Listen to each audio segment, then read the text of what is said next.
as a doctor and entrepreneurship আমাকে award দেওয়া হয়েছে। আহ, এটার জন্যই আসলে আসা স্পেশাল গেস্ট হিসেবে আমি আছি। তো এই সব মিলিয়ে খুব ভালো লাগছে।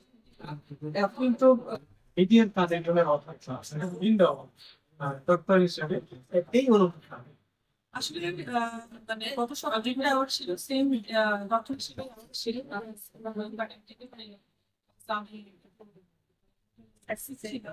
তো না, সবই আমাকে আসলে ভালো ইন্সপায়ার করে।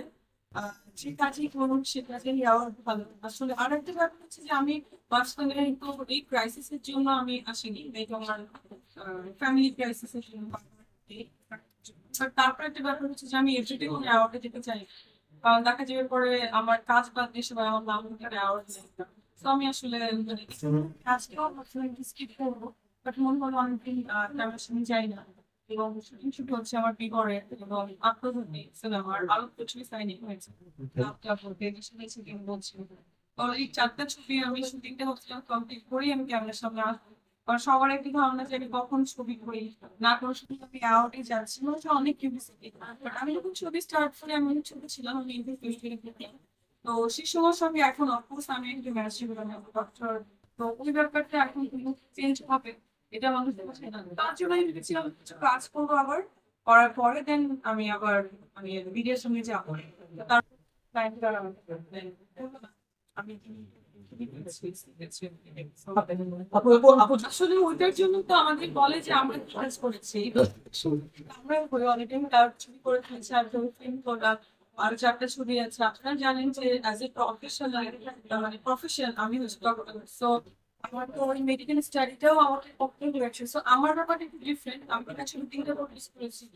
এইসব আসলে কিছু মানুষকে দেওয়ার জন্য আসলে আমিও যে তোমার সাথে আমিও অনেক প্রশ্নের সম্মুখীন হয়ে ও কি কাজ করেছে, ও মানে এরকম এরকম আমাকে অনেক দেখি, আমি ট্রোলিংটা তো দেখি অনেক, মানে ক্যাপশন যায় বা অনেক কি বলে তা অনেক মানে কমেন্ট করে লাইক রাইট অনেক কমেন্ট করে। তো এগুলো আমি বিব্রত বোধ করি, ঠিক আছে। বাট আর ক্রাউডের কথা কি হয়ে গেছে, মানুষ তো নর্মালি কোনো আর্টিস্টে ক্রাউড হতে যায় না। সো অ্যাওয়ার্ড করলে কি হয়, মানুষ ফিটে যাচ্ছে। বাট আমি যে অ্যাওয়ার্ডে যাই মোটামুটি ফেমিনিন যাওয়ার সাথে আমি গেলেই দেখা যায় যে একটা অন্য ফাইট থাকে। সো আমি তো বলবো ফেমিনিন অ্যাওয়ার্ডে যাবো না, এটা আউটলেট হয়তো কথা হচ্ছে আমার একটা ইনফরমেশন রাখছি না বিভিন্ন প্রোগ্রামে বিভিন্ন প্রোগ্রামে আপনাদের যারা সেলিব্রিটি আছেন আপনাদের নামটা ইউজ করে অলরেডি কার্ড ছাপিয়ে দেওয়া হয়, কিন্তু আপনাদেরকে অনেক সময় ইনফর্ম করা হয় না, ইনফর্ম না করে এরকমটা করা হয় যাতে পাবলিসিটি আমার আসলে ইনফর্ম করা হয়। আমি 2-1 বার ছিঁড়েছি।